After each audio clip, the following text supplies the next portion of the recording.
フランツ・カフカが1915年に発表した中編小説変身は、近代文学史上において最も衝撃的で象徴性の高い作品の一つとして広く認識されています。この物語は、ある平凡な労働者階級の男性、グレゴール・ザムザが、ある朝目覚めると巨大な虫に変貌していることに気づくという異常な展開から始まるのです。この変化は生物学的現象として説明されることはなく、カフカはそのプロセスや原因について明確な説明を避けることで、読者に現実と非現実の境界の曖昧さを感じさせます。グレゴールが営業マンとして一家の唯一の収入源であり、過酷な労働環境にさらされていたという背景は、彼の変身が単なる身体的な異変ではなく、精神的、社会的な圧迫の象徴であることを示唆しています。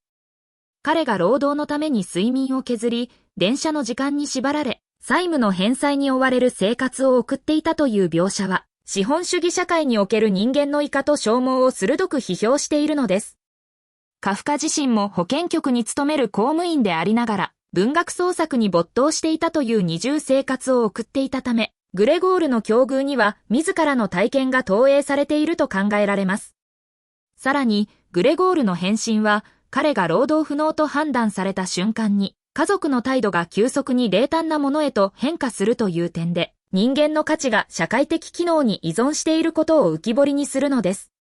物語の冒頭でグレゴールは、目覚めると虫になっていたという驚愕まてな状況に直面しながらも、まず心配するのは仕事に遅れることであり、上司への説明です。これは、彼が自己の存在意義を労働という機能に完全に同化していることを意味しており、人間としての尊厳よりも職業的義務が優先される社会構造を象徴しています。家族は当初、彼の部屋から声が聞こえないことに不安を覚え、ドアをノックしますが、彼が返答できないことに気づくと、次第に不信と不安を募らせるのです。父は怒りを露にし、母は動揺し、妹グレーテは最初こそ彼に同情を示しますが、次第に彼の存在を負担と感じるようになります。この家族の反応の変化は、グレゴールが使える人間ではなくなると、たとえ血縁関係があっても、その存在が徐々に排除されていく社会の構造を鋭く描いているのです。グレゴールの変身は、外見的な変化にとどまらず、感覚や運動能力、言語理解にも影響を及ぼします。彼はもつれた足で動くことしかできず、壁や天井を這いずるように移動するのです。音声はもはや人間の言葉として理解されず、家族は彼の発する声を虫の鳴き声としてしか認識しません。しかし、彼の内面は依然として人間の意識を持ち続け、家族への愛情や罪悪感、羞恥心を深く抱いているのです。この内面と外見の激烈な乖離は、カフカが自己と他者の認識の断絶について探求していることを示しています。社会は見た目や機能に基づいて人間を判断し、内面の思いや人格には関心を持たないのです。グレゴールが部屋に閉じ込められ、徐々に家族から孤立していく様は、精神的疾患や身体的障害を持つ人々が社会からどのように阻害されていくかを象徴しています。カフカはこの作品を通じて、人間らしさがいかに社会的合意によって構築されているかを示唆しているのです。また、グレゴールの部屋の描写も象徴的です。最初は彼の私物が並び、写真や家具が整然と置かれていたのですが、次第に家具が撤去され、部屋は倉庫のような状態に変貌します。特に、母がグレゴールの部屋の家具を残そうとする一方で、妹グレーテがここは虫が住む場所ではないとして家具を片付ける場面は、彼がもはや人間の空間から排除されていることを示しています。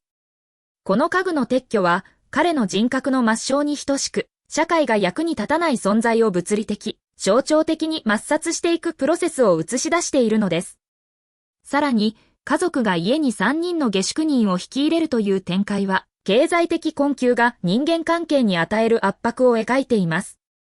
下宿人たちは生活の質を厳しく監視し、音楽会のようなわずかな娯楽さえも規制します。この緊張感は、グレゴールの存在が家族にとってますます不都合であることを加速させるのです。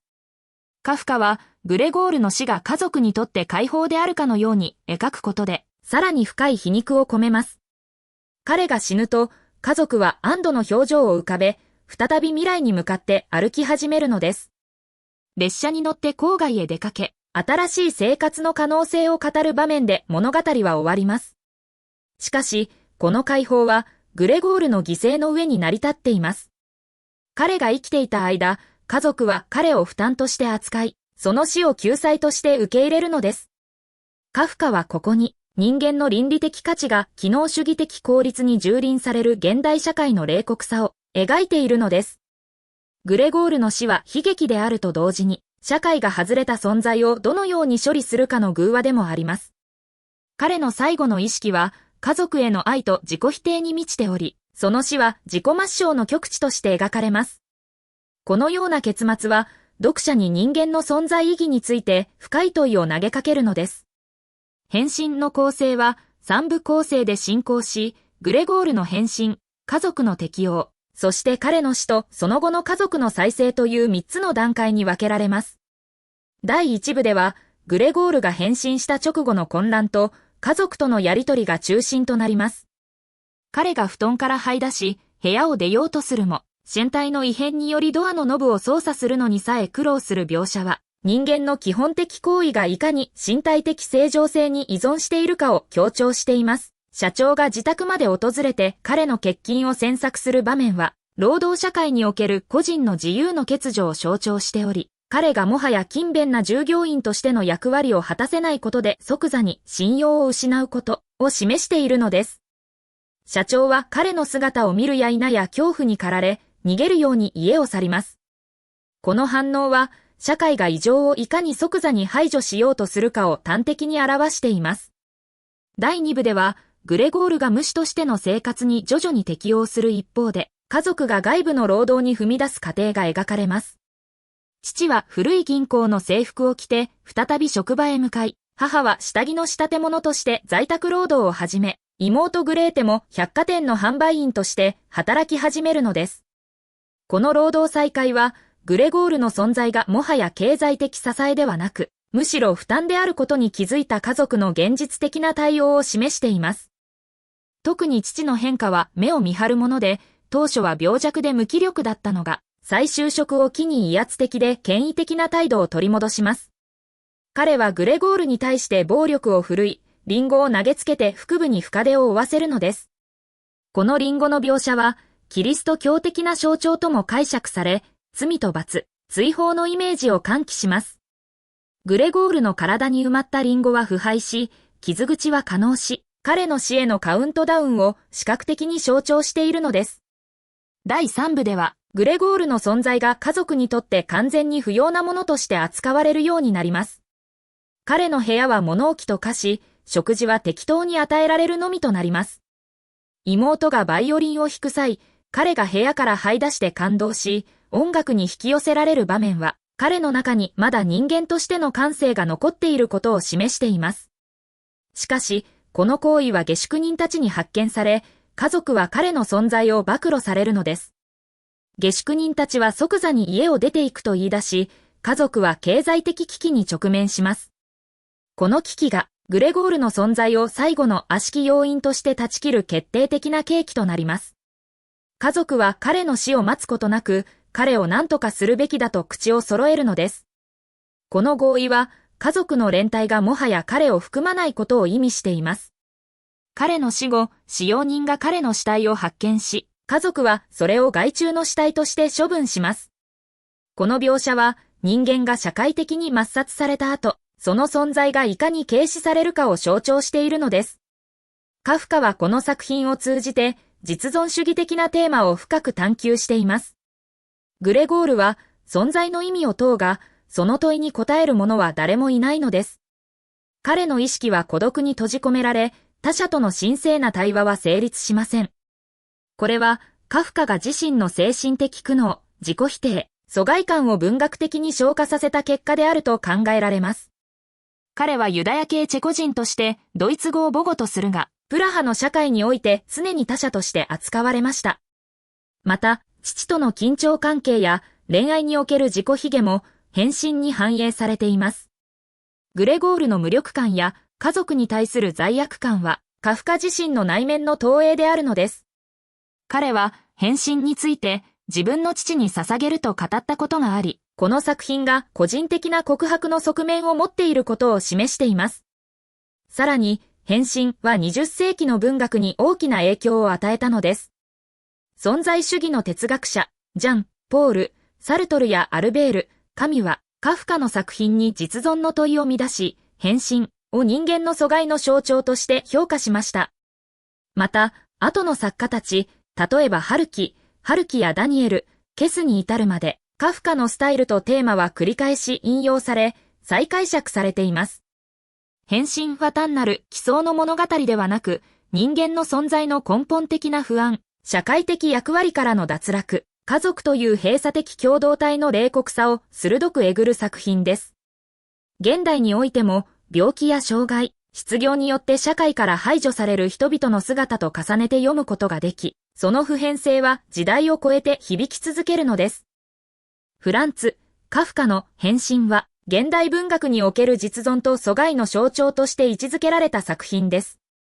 1912年に執筆され、1915年にアッカウント誌に書出されたこの短編小説は、ある朝目覚めた主人公グレゴール・ザムザが巨大な虫に変貌するという異常な出来事から物語を開始します。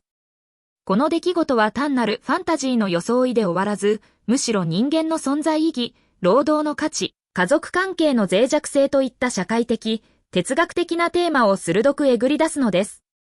グレゴールの変身は、身体的な変容という表面的な出来事にとどまらず、彼が社会的役割を失った瞬間から始まる人間としての喪失を象徴しています。支配的なテーマは、公用性の喪失に伴う人間の排除の構造であり、この点において、変身は資本主義社会における人間の道具化を鋭く批判する文学的告発であるのです。物語の冒頭は、簡潔でありながら極めて不穏なトーンで始まります。グレゴール、ザムザは、途方もなく厄介な夢を見た後、ある朝、寝床から目を覚ましたという一文は、読者に即座に違和感を与えます。夢の内容は明かされず、現実との境界が曖昧にされるのです。そして続く文で、彼が巨大な毒虫に変身していることが語られます。ここで重要なのは、グレゴール自身が変身という異常事態に対して驚きを示さないことです。彼はまず、出勤時刻に遅れないよう会社に連絡しなければと考えます。彼の第一反応が労働義務への懸念であるという点に、カフカの社会批判の確信が込められているのです。身体はすでに人間の形を失っているにもかかわらず、精神は依然として労働者としての役割を優先します。これは、資本主義社会において個人の存在価値が生産性に完全に依存していることを象徴しています。人間性そのものよりも、その人が果たす機能が重要視される社会構造の中で、グレゴールの変身は単なる身体的異変ではなく、公用の喪失のメタファーなのであるのです。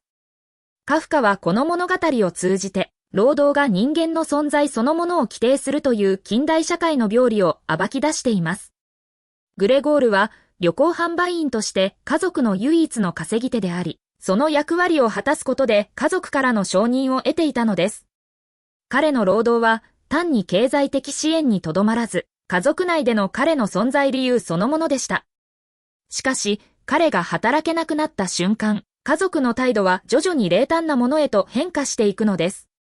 最初は心配の声が聞かれるが、やがて彼の存在は負担とみなされるようになります。家族は彼の部屋に物を置き始め、彼の生活空間を徐々に侵食していきます。これは人間が社会的役割を失ったとき、その存在そのものが不用品として扱われる現実を鮮明に描写しているのです。グレゴールの変身は、彼が人間ではなくなる瞬間ではなく、彼が役に立たなくなる瞬間に始まるとも言えるのです。グレゴールの家族は、彼の変身によって直面する経済的、心理的変化を通じて、資本主義社会における人間関係の計算的な本質を露呈します。物語の前半で描かれる家族の様子は、表面上は互いに支え合う共同体のように見えるが、グレゴールの役割喪失とともに、その関係性は急速に崩壊していくのです。父親はかつて破産した商人であり、現在は銀行の雑用係として働いているのです。母親は心臓の病を患っており、家庭内では特に活発な行動をとりません。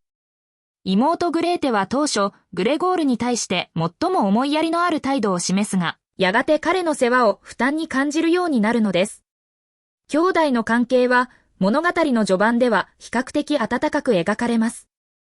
グレーテは彼の部屋を掃除し、食べ物を用意し、彼が快適に過ごせるように配慮します。しかし、この献身的な態度も、時間の経過とともに疲労と不満へと変質していくのです。重要なのは、グレーテが変化する契機が労働の必要性にあることです。彼女は当初、音楽に情熱を抱き、バイオリンを練習していたのです。しかし、グレゴールが働けなくなったことで、彼女も職に就かざるを得なくなりました。家族の収入源が失われたため、全員が労働市場に再び投入される必要があったのです。グレーテは電話会社の事務員として働き始め、その生活は急速に忙しくなるのです。この労働の負担が彼女が兄に対する感情を変化させる要因となります。彼女の献身はもはや家族愛からではなく義務として行われるようになります。そしてやがて彼女はこれはもうグレゴールではないと宣言するのです。この一言は物語全体の核心をつきます。彼女の目にはもはや兄ではなく、ただの害虫としての存在しか映らなくなっているのです。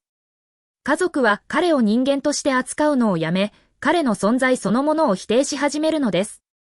この過程は人間関係が相互扶助ではなく相互利用に基づいていることを示しています。グレゴールが役に立っていた間は、彼は家族の中心であったのです。しかし、彼が機能を失った瞬間、その地位は一気に瓦解します。カフカはここで、近代社会における人間の孤独と、その孤独が役割喪失によって引き起こされることを描き出しているのです。グレゴールの部屋は次第に倉庫と化し、彼の存在は物理的にも象徴的にも隅に追いやられていきます。家族は彼の部屋に不要な家具を詰め込み、壁にかかっていた絵さえも外してしまうのです。この家具の撤去場面は特に象徴的です。グレゴールが壁にかけていた女性の絵は、彼がまだ人間性を保っていた頃の唯一の美的な表現であり、彼の内面世界の象徴だったのです。しかし、その絵が外されるとき、彼の精神的領域までが侵食されていることが示唆されます。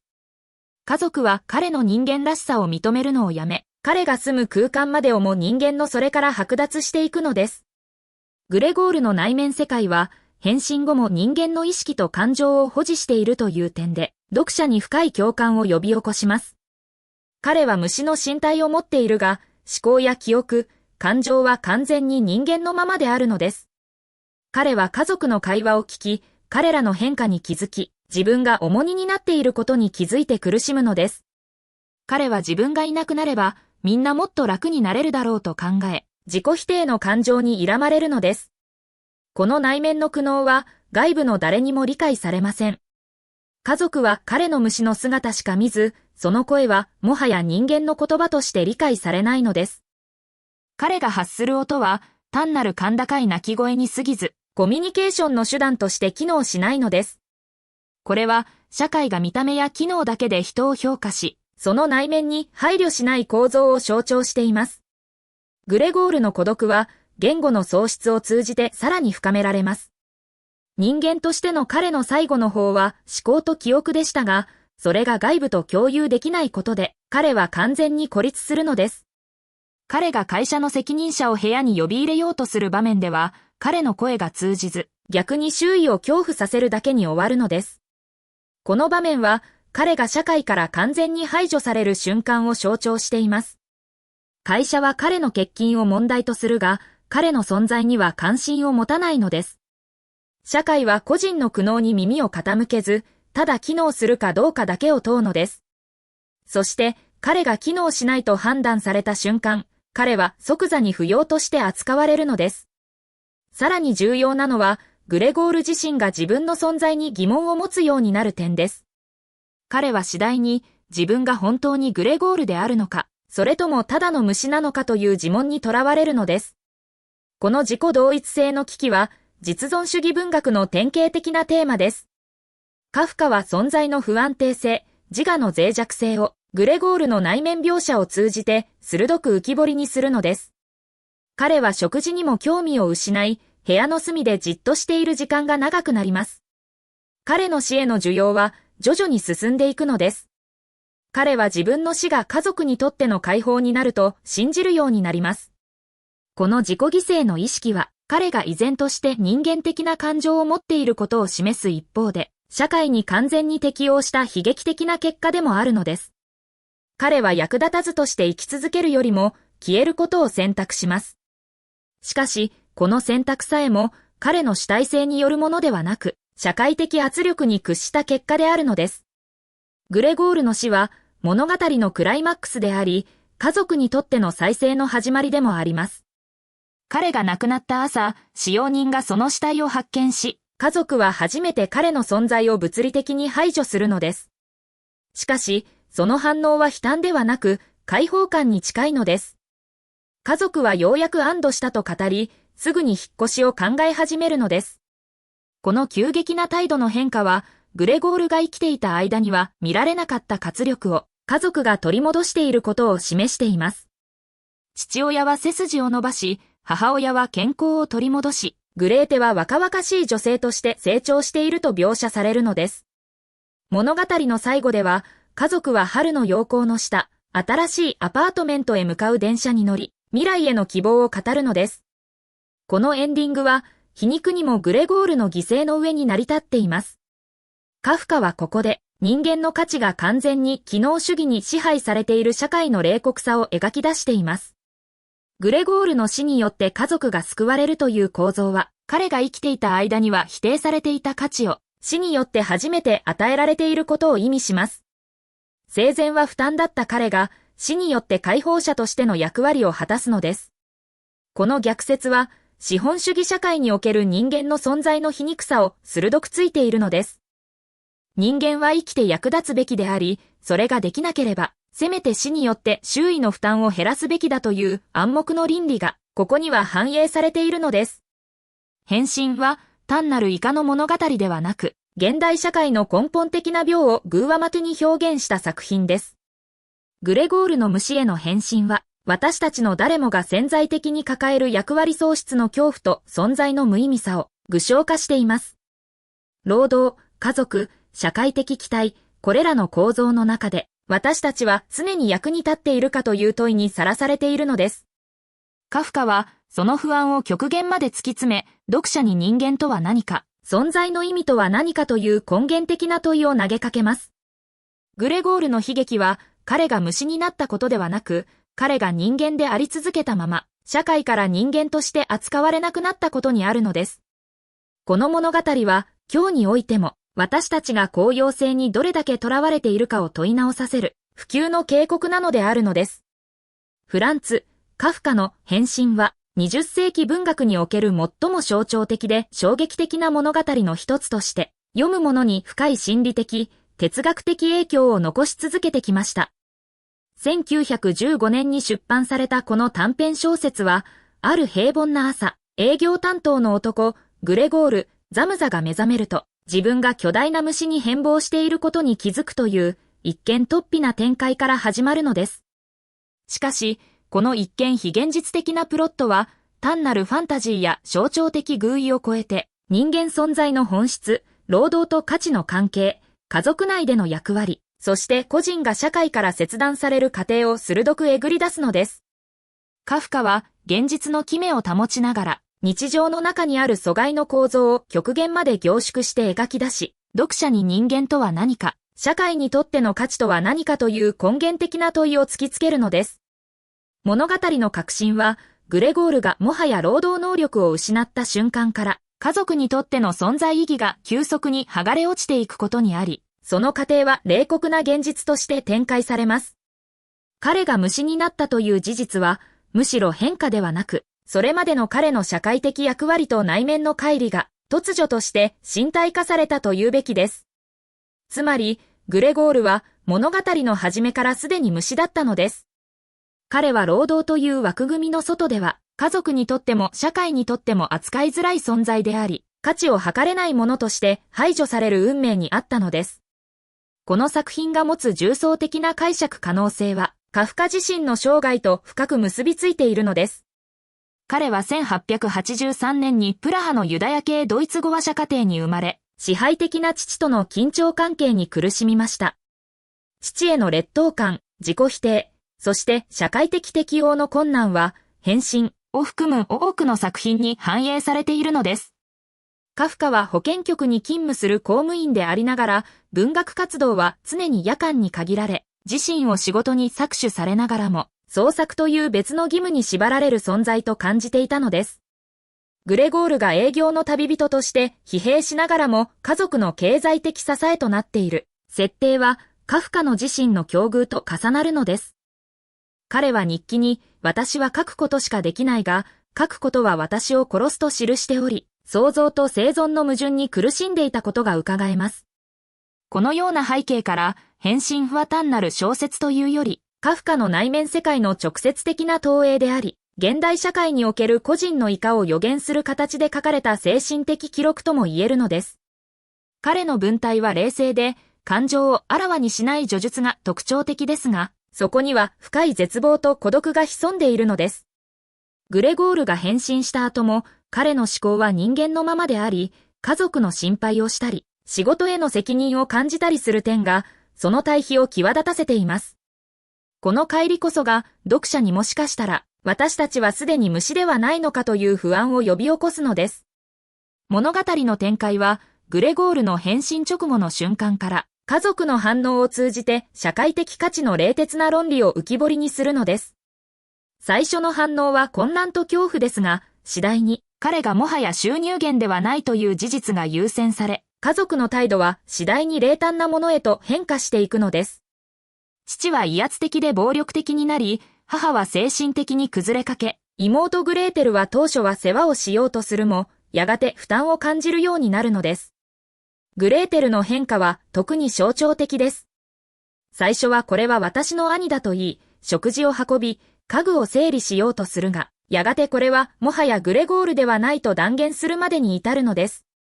この一言は、個人の存在が機能を失った瞬間に人間性まで剥奪される社会の構造を如実に表しています。彼女の言葉は、家族という最も安全な共同体の中でも、価値の基準が有用性に修練することを示唆しているのです。グレゴールが虫になったことで、家族は逆に正常な社会の一員としての役割を取り戻すのです。父は再び仕事を始め、母は下着販売の内職を引き受け、妹は語学の通信教育を受けながら店員として働くようになるのです。つまり、グレゴールの非効率化が他の家族の再生産的労働の契機となっているのです。この逆説的な構造は、資本主義社会における人間の価値が労働能力に完全に依存していることを露呈しているのです。さらに、グレゴールの部屋が次第に物置と化していく描写は、彼の社会的死を象徴しています。窓からの光が遮られ、家具が撤去され、壁には汚れがつき、彼は隅っこに隠れて過ごすようになるのです。この空間の変化は、彼の存在が社会から徐々に抹消されていく過程を視覚的に表現しているのです。特に、母と妹が部屋の掃除を試みる場面では、母が動揺して倒れ、父が登場してグレゴールを新聞紙で追い立て、最終的に負傷させるという暴力的な展開が描かれます。この場面は、グレゴールが家族の一員としてではなく、厄介者として扱われていることを明確に示しているのです。彼がかつて家族を支えていたという過去は、もはや誰の記憶にも残っていません。ここにカフカが描く忘却の暴力があるのです。個人が役に立たなくなると、彼の過去の貢献も、感情的つながりも、すべて無価値とされるのです。グレゴールが死ぬ直前、彼は家族が部屋の外で話す声を聞き、自分が邪魔になっていることに気づきます。そして、彼らが私を嫌っているという認識に至った瞬間、彼は静かに息を引き取るのです。彼の死は、自らの存在意義の喪失を受け入れた結果であり、同時に家族が新たな生活を始めるための前提条件でもあるのです。彼の死後、家族は郊外へのピクニックに出かけ、希望に満ちた未来を語るのです。この急激なトーンの変化は、グレゴールの死が解放だったことを示しています。しかし、その解放はグレゴールにとっては死であり、家族にとっては効率的で機能的な生活の再開に過ぎないのです。この冷酷な対比がカフカの社会批判の核心であるのです。変身は労働と人間性の関係を問う哲学的テクストであると同時に存在主義的な問いを内包しています。グレゴールが虫になった後も彼の意識は人間のままであり、家族への思いやり、仕事への責任感、恥じらいといった感情を保っているのです。しかし、彼の身体が他者に認識されると、彼の内面は無視されるのです。ここに見た目と本質のズレが生じます。社会は、見た目や機能によって人を判断するのです。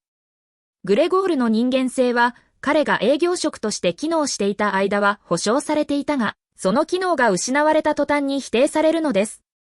これは、現代におけるアイデンティティの脆弱性を象徴しています。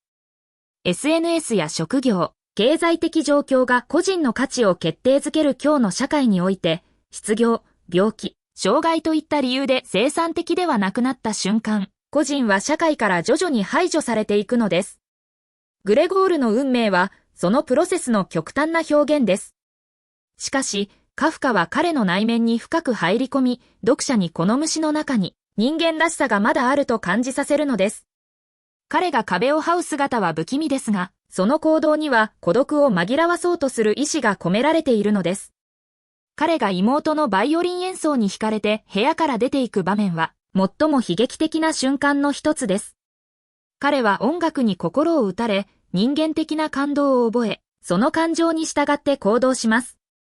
しかし、その行為は怪物の侵入として扱われ、家族と大家は恐怖するのです。この場面は、純粋な感性や芸術への感受性さえも、形式や外形によって否定される現実を示しています。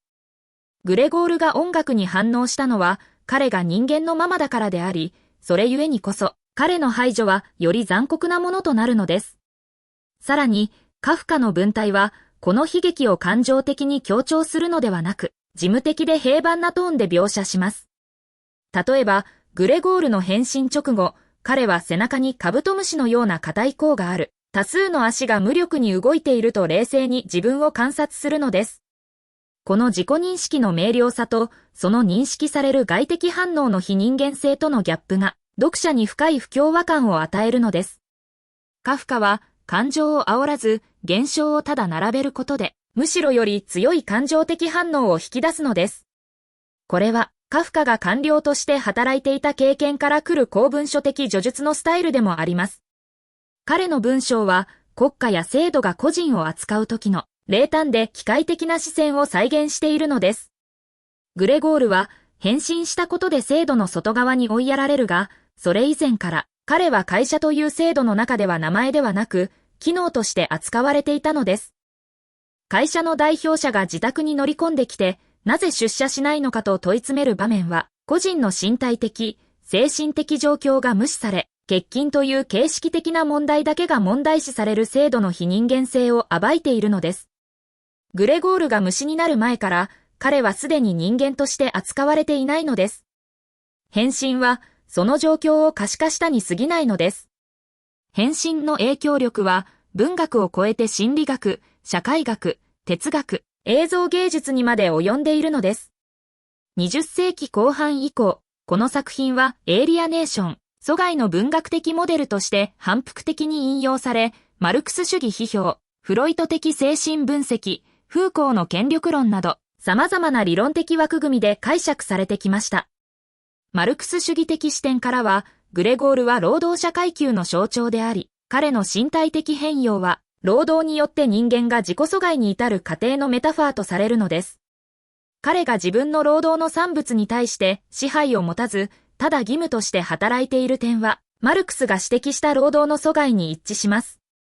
フロイト的解釈では、グレゴールの変身は抑圧された自我や罪の意識の投影とみなされ、父への劣等感、性的抑圧、自己否定が身体的症状として現れたと分析されるのです。また、風光的な観点では、家族や家屋というプライベートな空間でさえも、規律と監視のメカニズムによって支配されていることが示されます。グレゴールの部屋は、監獄や精神病棟のような隔離空間として機能し、彼の行動は常に他者の自然によって制御されているのです。彼が壁を這う姿は、異常者としてのラベルを貼られたものの行動パターンを想起させるのです。このような多様な解釈可能性が、変身を現代でも読み続けられる古典たらしめているのです。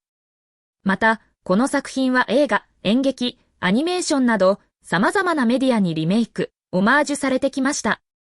舞台では、俳優の身体表現や照明、音響を駆使して、グレゴールの内面と変容を可視化しようとする試みが続けられているのです。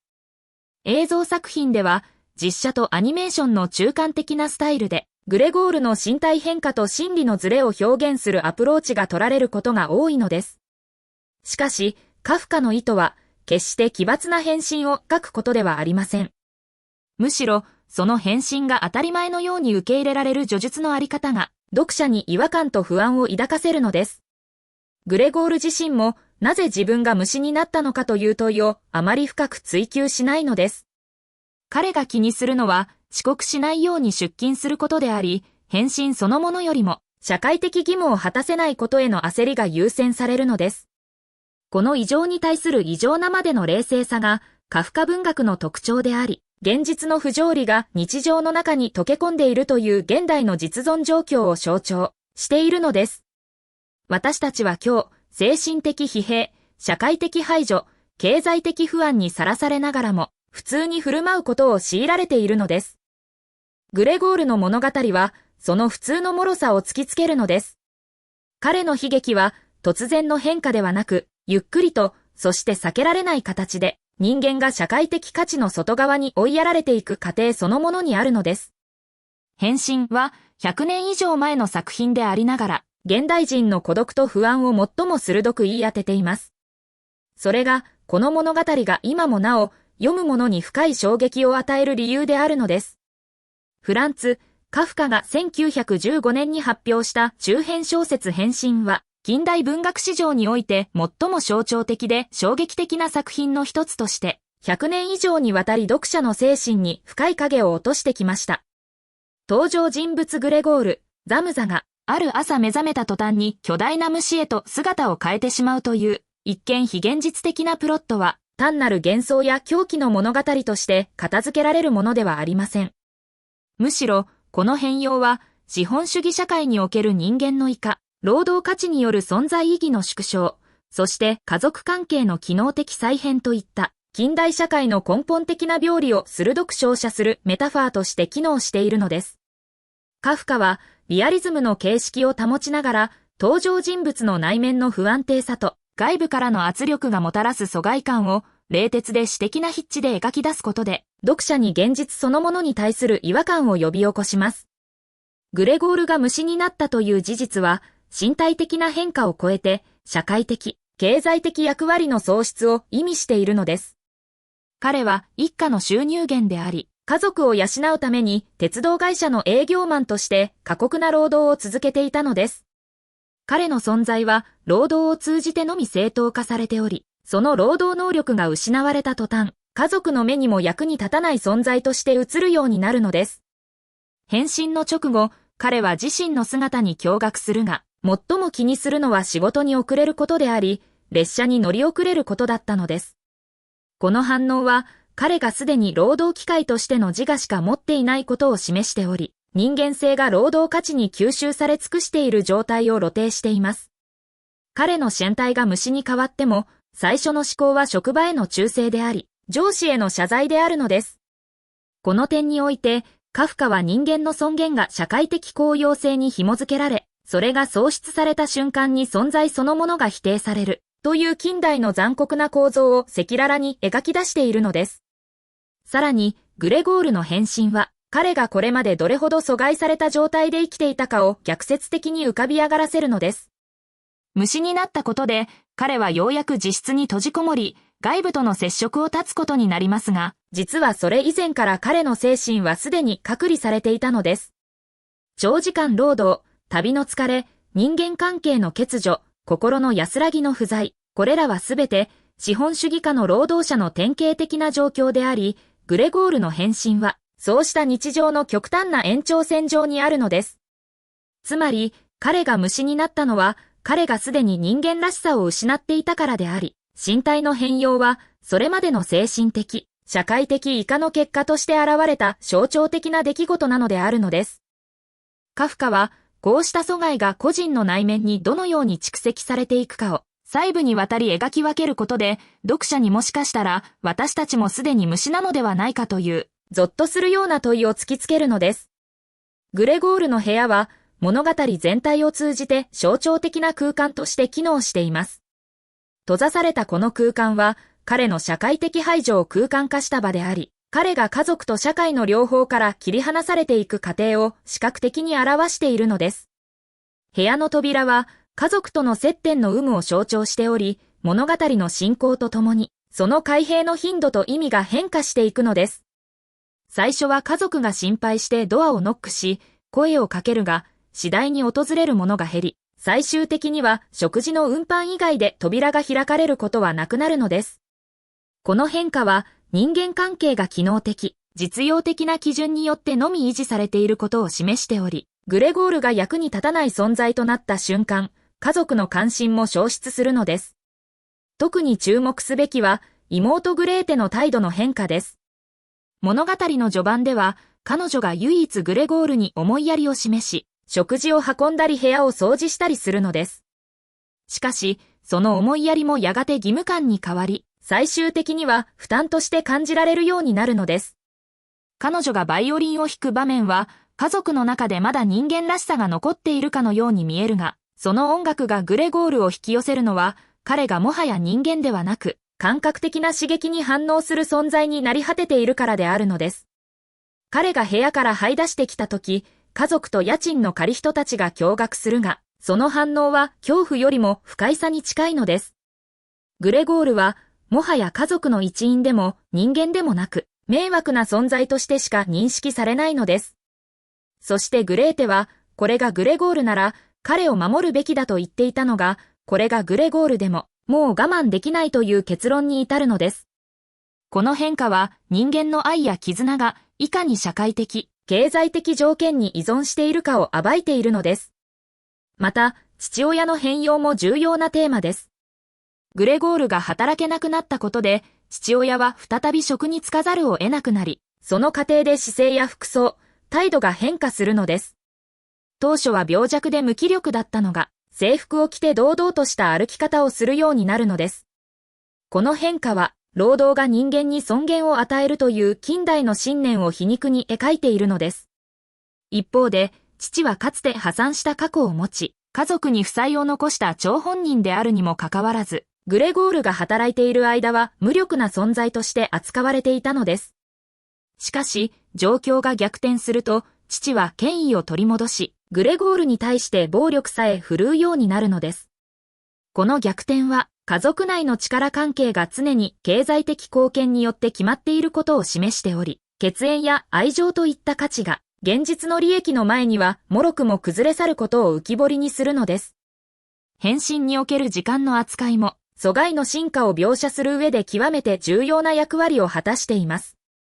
物語はグレゴールの変身の翌朝から始まり、その後数ヶ月にわたり、彼の衰弱と家族の変化が淡々と描かれます。しかし、カフカは明確な日付や歴的時間の記述を避け、あくまで主観的な時間感覚に焦点を当てるのです。時計の針、季節の移り変わり、部屋の埃の溜まり方、こうした微細な描写を通じて、時間が停滞しているように感じられるのです。グレゴールの部屋は、外界の時間から切り離された空間となり、彼は次第に時間感覚を失っていくのです。これは、労働から排除されたものが社会的時間からも追放されるという、現代社会の現実を象徴しているのです。また、家族の生活は徐々に正常化していくのです。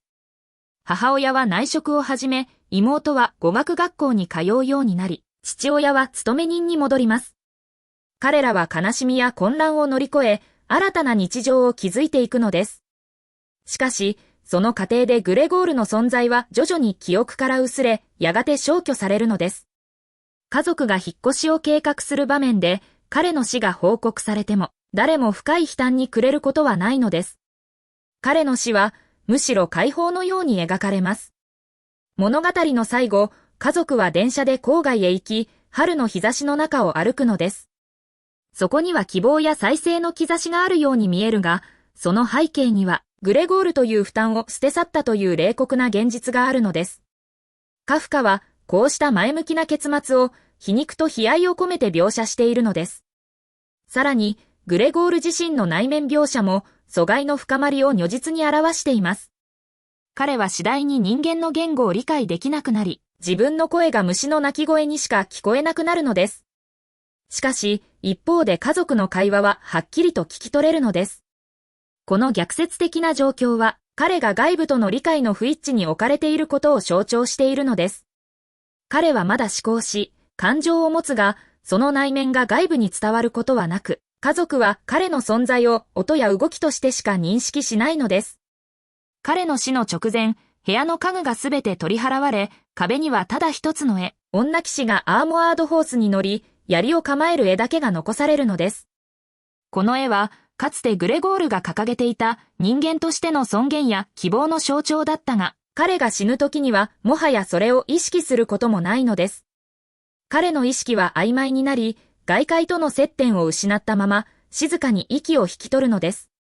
この死は、悲劇的であると同時に、ある種の安堵を伴うのです。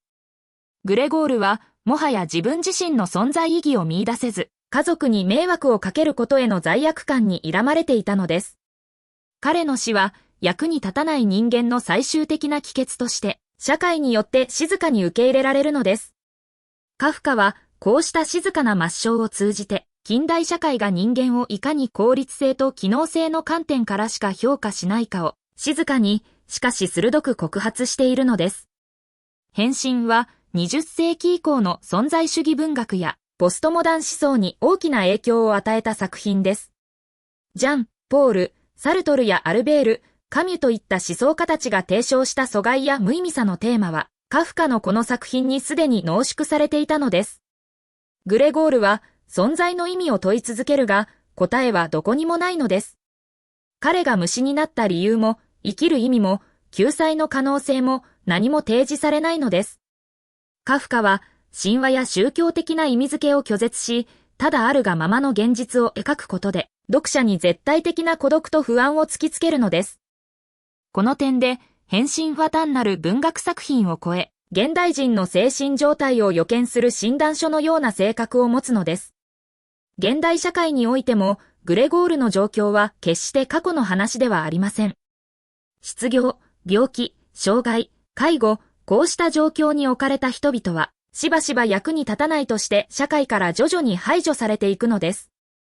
SNS やパフォーマンス評価の文化が進む中で、個人の価値は見える成果に還元され、内面の苦悩や努力は無視されがちです。カフカが描いた公用性による人間の評価は、デジタル時代においてもより巧妙な形で続いているのです。企業でのリストラ、フリーランス労働者の不安定さ、メンタルヘルスの問題を抱える人々への冷淡な対応、これらすべてにグレゴールの影を見出すことができるのです。変身が今なお読み継がれるのは、それが昔の物語ではなく、私たちの物語だからです。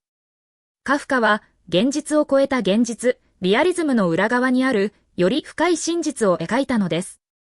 彼の文体は冷静で、感情をてらわず、登場人物の苦悩を誇張しないのです。その静けさこそが、読者の内面にじわじわと染み渡り、長く記憶に残るのです。グレゴールの虫の姿は、私たちが日々直面する見えない変身、人間らしさを失い、機能としてだけ生きる状態の象徴なのであるのです。この作品は、私たちに問いかけます。あなたは、まだ人間ですか？それとも、誰かの期待やシステムの歯車として、すでに虫になっていますか？この問いに答えられるのは、読者自身だけです。フランツ・カフカが1915年に発表した変身は、一見すると奇妙でシュールなプロットを持つ短編小説に見えるが、その内側には近代社会の根幹を揺るがす深い人間存在の危機が、冷静で無機質な語り口を通して鋭く描かれています。物語の主な舞台は、ある平凡な都市に位置する一軒のアパートメントであり、そこには販売業を営む一家が暮らしています。主人公グレゴール・ザムザは保険会社のセールスマンとして、日々列車に揺られながら地方を回り、顧客を訪ね歩く生活を送っていたのです。彼の労働は過酷で、時間に追われ、経済的負担にあえいでいました。だが、家族にとっては彼が唯一の収入源であり、家計を支える中心的存在だったのです。この経済的役割が彼の人間性よりも優先される構造こそが物語の根本的な悲劇の土台となるのです。ある朝、グレゴールは目覚めるのです。しかし、彼の身体は一夜のうちに巨大な昆虫へと変貌していたのです。この変化は突拍子もないように思えるが、カフカの文体は一切の驚きや感情的描写を排し、まるで日常の延長線上にあるかのように淡々と叙述されます。この叙述の冷静さこそが、現実と異界の境界を曖昧にし、読者に不気味な違和感を植え付けるのです。グレゴール自身も、最初はこの変容に対して身体的不自由を嘆くものの、仕事への遅刻や責任の遂行を気にするのです。彼の第一反応がどうして会社に遅れるのかという点にあることに、カフカは近代労働社会における個人の以下の深さを示唆しているのです。彼はもはや人間としてではなく、機能としての存在であり、その価値は労働能力に完全に依存しているのです。グレゴールの変身は生物学的な変化というより、象徴的、社会的な役割喪失のメタファーとして読むべきです。彼が昆虫になった瞬間、彼の人間性は周囲にとって次第に見えにくくなり、やがて家族の目にも厄介な存在としてしか映らなくなるのです。ドアの向こうから声をかける母親、苛立ちを隠さない父、戸惑いつつも様子を見守る妹グレーテ、家族の反応は段階的に変化していくのです。最初は心配と困惑が交錯するが、やがて不快感、忌避、そして憎悪へと移行します。特に父の態度は顕著で、当初は驚きを示していたが、すぐに怒りと暴力性をあらわにするのです。グレゴールが家族の経済的支柱であった頃とは対照的に、彼が役立たずになると、父は再び労働に就き、家族の中心としての地位を取り戻そうとするのです。この逆転は、人間関係がいかに経済的有用性に基づいて成り立っているかを露呈しているのです。グレゴールの部屋にこもる生活は、次第に隔離と監視の空間へと変質します。彼は窓辺に這い上がり、外の世界を眺めるが、そこにはかつて自分が属していた日常の断片しか見えないのです。街の音、通り過ぎる人々、遠くの鐘の音、それらは彼にとってもはやアクセス不可能な領域です。部屋は彼の身体的変容だけでなく、社会的排除の象徴として機能しているのです。彼がかつて家族の一員として共有していた空間は、今や異物が閉じ込められた禁じられた領域へと変容しているのです。グレーテの変化は、物語の中でも特に注意深く読むべき要素です。最初のうちは彼女が唯一、グレゴールに対して思いやりを示す存在として描かれます。彼女は兄の部屋に入り、食事を運び、部屋を掃除し、彼が好む食物を模索しようとするのです。しかし、その献身的な行動の背後には、彼女自身の役割の変化が少しずつ進行しているのです。グレゴールが働けなくなったことで、彼女もまた外に出て働く必要に迫られます。店員や秘書としての職を得て、経済的に自立しようとする動きは、家族全体の構造的変化を象徴しているのです。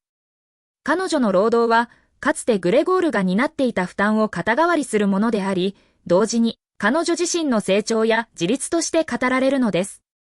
しかし、この成長の代償として、彼女はグレゴールへの感情的負担を次第に重荷として感じるようになるのです。